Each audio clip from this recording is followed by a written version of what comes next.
Hello, this is Dino Dad 32 again with the great new video on the best thing that happened to the M16 since the M4 battle rifle or sliced bread.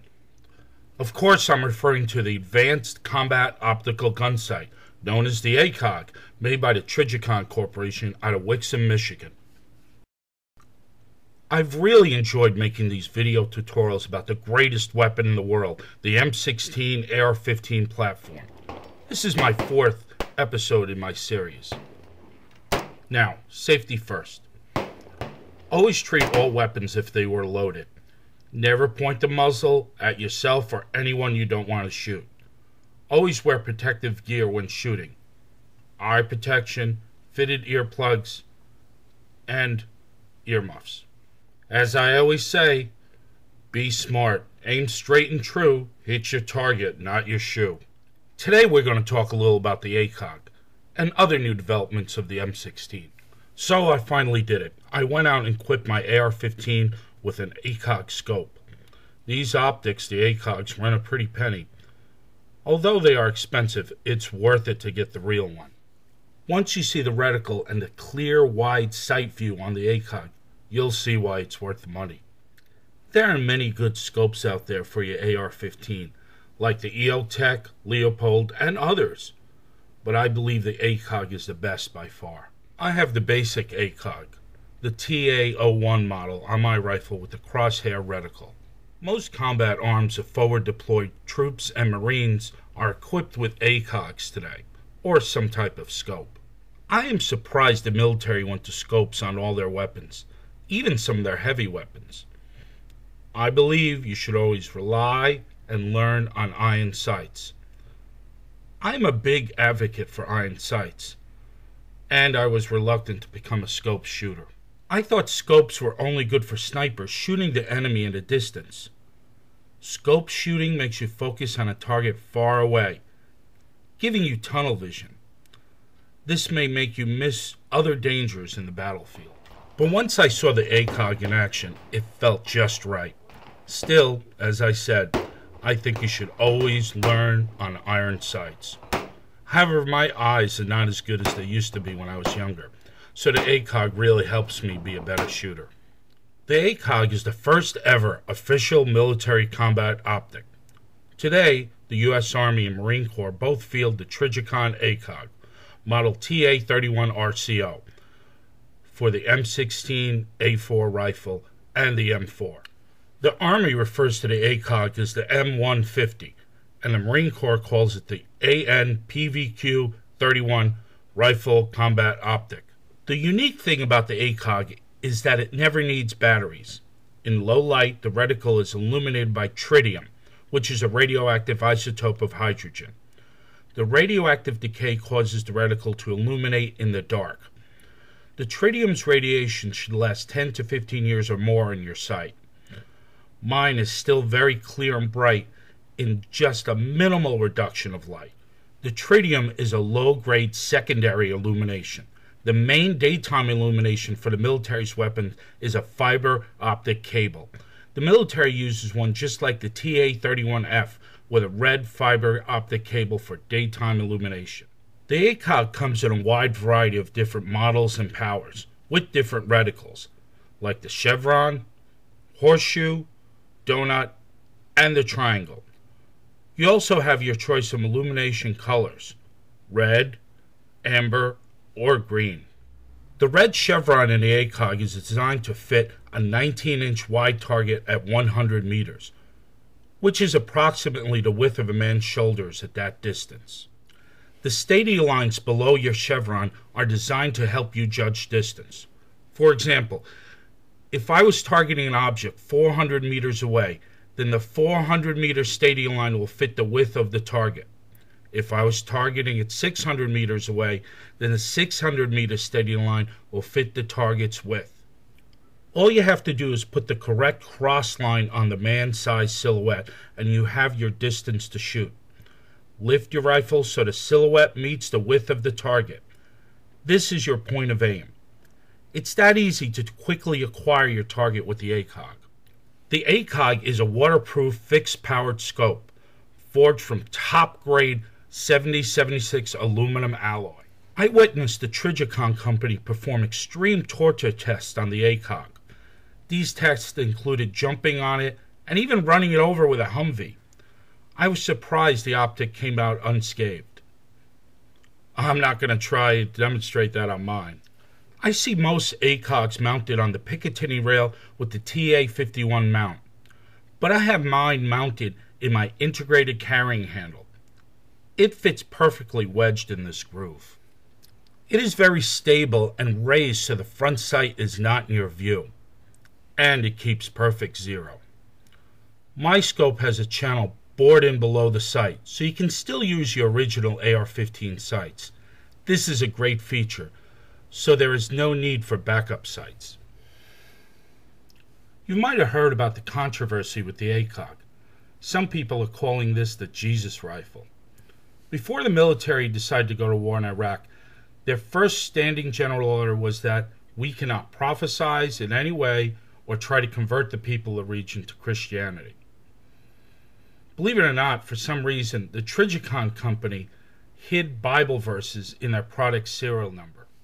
The Trigicon company are conservative Christians, and why they decided to put Bible verses in their sights, I don't know.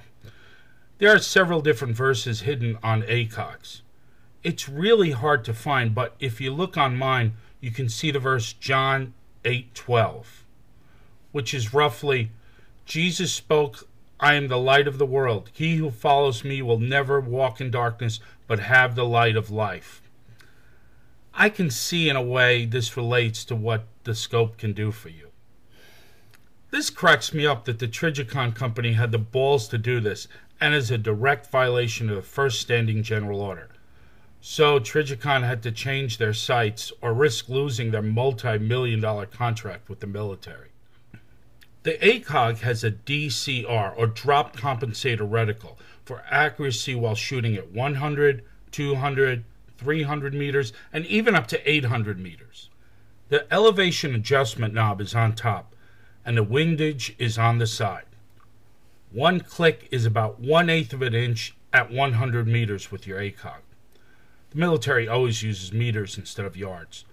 So about 8 or less clicks should move your point of impact about 1 inch. To adjust your sight, you have to take off your caps and turn the screw inside. So say you are shooting left. Open the reticle adjustment cap, slowly turn the windage knob to the right.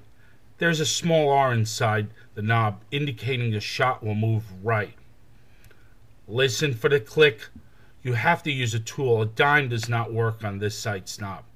Replace the cap, then tap on it. On the newer ACOGs, you can adjust them by turning the internal knob or ring inside the cap. Remember to always tap on the cap after each adjustment you make. I talked about sighting in your weapon with iron sights on my previous videos. Similar rules can be used to sight in your ACOG. To shoot better with your ACOG, practice your marksmanship skills as shown on my previous videos, especially my episode 3 video on the fundamentals of shooting.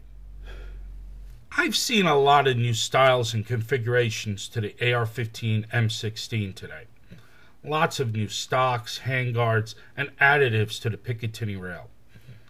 I like to keep mine simple with a classic look, but I do love my extra fat handguards. I have the USGI M4 handguards, much neater than the thinner old ones. There are many companies and new designers trying to copy the classic M16 design these days. Some may be great guns, but the M16 is the only one that is battle-proven by the military for over 40 years. The new M16 keeps getting better now that we have the M4 and M16A4. I am very happy the military still uses the M16, which I fell in love with. I will be sad the day they replace this classic great weapon. One of the proudest days of my life is when I qualified expert my first time on the rifle range with the M16A2 at Paris Island. A lot of people ask me about the AK-47 versus the M-16. Let's end this controversy between the two now and forever. I think the AK-47 is a great gun. It has a strong operating system and is durable and reliable. But it's a much slower shooting weapon, with much less accuracy and very poor sights.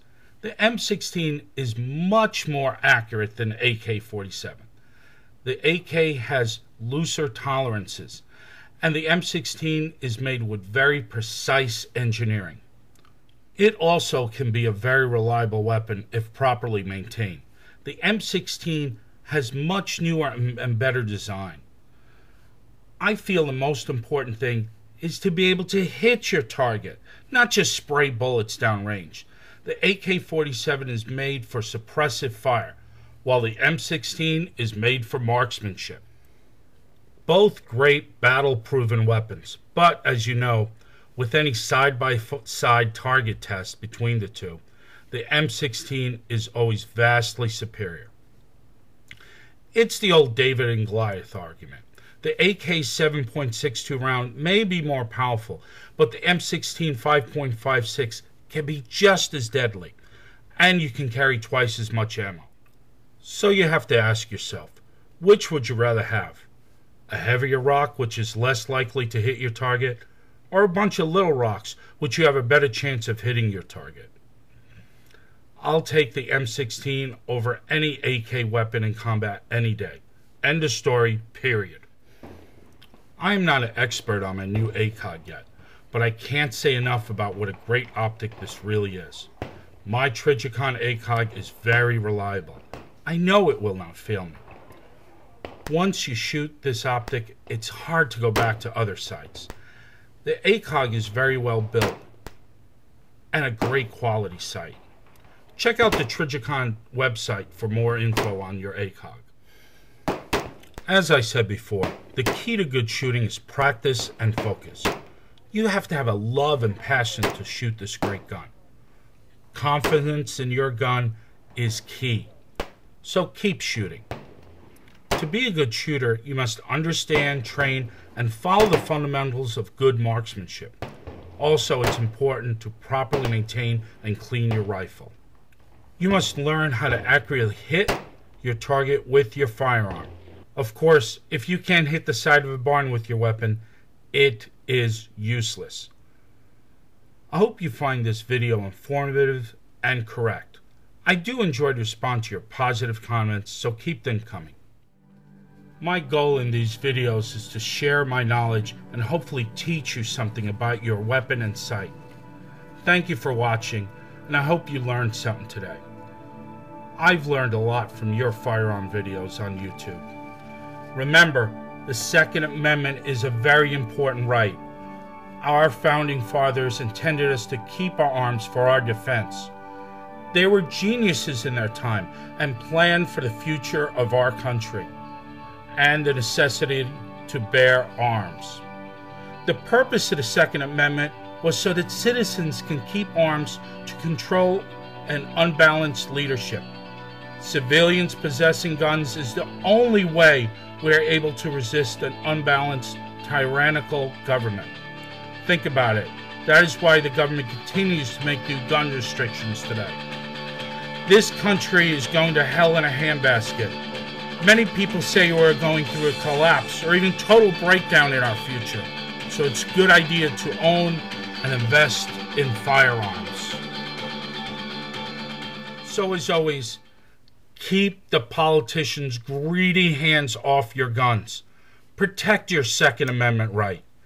It should always be a right to own a weapon and protect yourself. Please don't let that right be taken away from us. Our silence and lack of action will be our undoing. Every day we sit back and watch our personal freedoms slowly slip away right before our eyes and do nothing about it. Support the movements that protect your rights, and long live the Republic. Safe shooting, everyone.